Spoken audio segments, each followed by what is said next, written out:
आज फिर से उमा जी को अपने छोटे बेटे अंकित के घर से लड़ाई झगड़े की आवाज सुनाई दे रही थी, जिसे सुनकर उमा जी का मन थोड़ा विचलित हो गया, क्योंकि उनके छोटे बेटे का स्वभाव थोड़ा गुस्सैल था और अब उसका सारा गुस्सा अपनी पत्नी पर ही उतरता था। गुस्से में वह कभी भी अपने मम्मी पापा या भैया भाभी के साथ कोई भी दुर्व्यवहार नहीं करता था, लेकिन शादी के बाद से अंकित का सारा गुस्सा अपनी पत्नी कल्पना पर ही फूट पड़ता था। छोटी से छोटी बात पर भी वह 3-4 दिनों तक घर में बवाल मचाए रहता था। शुरुआत में जब कल्पना ने उसके व्यवहार की शिकायत की थी तो उमा जी ने बहू को ही समझा दिया था कि मर्दों को थोड़ा गुस्सा आता है, औरतों को ही समझौता करना चाहिए। लेकिन अब यही सब जब रोज हो रहा था तब उन्हें बिल्कुल भी अच्छा नहीं लग रहा था, क्योंकि वो खुद ही बहुत शांत स्वभाव की महिला थी। घर में ज्यादा परेशानी ना हो इसलिए उन्होंने शुरुआत से ही अपने दोनों बेटे के लिए अलग अलग घर बनवाया था। दोनों के घर अगल बगल में ही थे और बीच वाले घर में उमा जी अपने पति के साथ रहती थी। तीनों घरों की रसोई अलग अलग थी।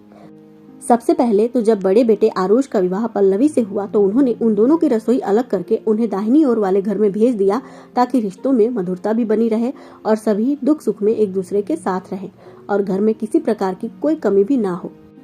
तब तक तो अंकित उमा जी और अपने पिता के साथ ही रहता था, लेकिन जब अंकित की शादी कल्पना से हुई तो उन्होंने अंकित को भी उसी तरह उसकी रसोई अलग करके उसके घर में भेज दिया था। लेकिन तीनों घरों में बहुत कम दूरी थी और एक बड़ा सा संयुक्त आंगन भी सभी के लिए था। खाली समय में सभी एक दूसरे के साथ बैठकर बातचीत भी कर लेते थे और इस तरह वह लोग अलग अलग गृहस्थी में रहते हुए भी संयुक्त परिवार का सुख ले रहे थे। आज अंकित को ऑफिस से आने में थोड़ी देर हो गई थी और खाना थोड़ा ठंडा हो गया था।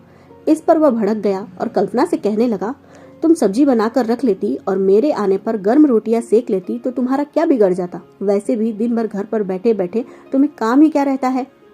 कल्पना भी नाराज हो गई और कहने लगी, जब मुझे पता ही नहीं है कि तुम कब आओगे तो क्या मैं रात भर तुम्हारे इंतजार में बैठी रहूंगी।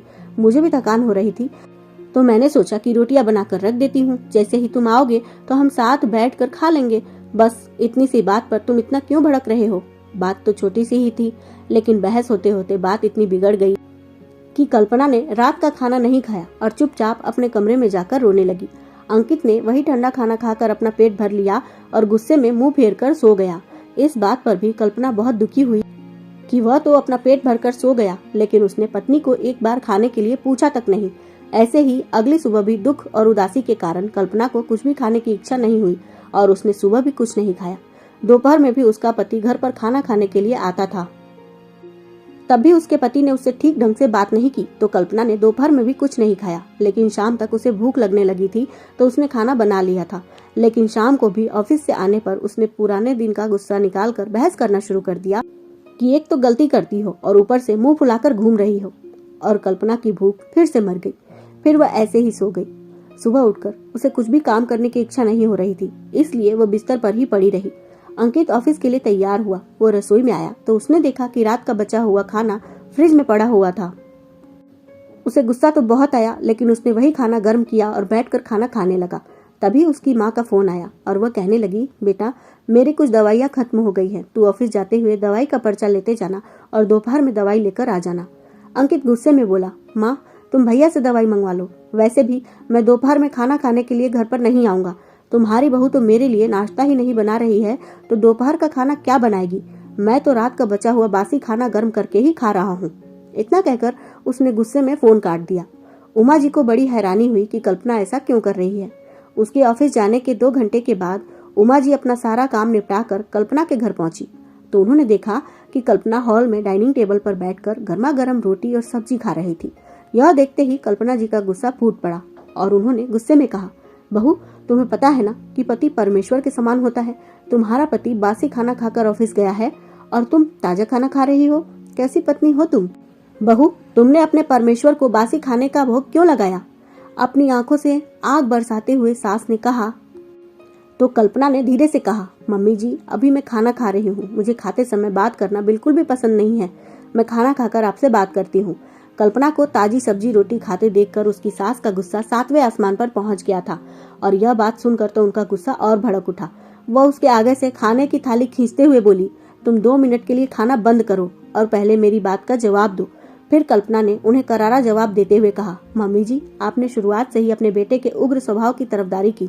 आप हमेशा यही कहती रही कि मर्द है, मर्द को तो गुस्सा आ ही जाता है, लेकिन वह गुस्सा केवल मेरे लिए ही क्यों, सारी नाराजगी मुझसे ही क्यों? मेरी छोटी छोटी गलतियों पर आपका बेटा इतना भड़क जाता है।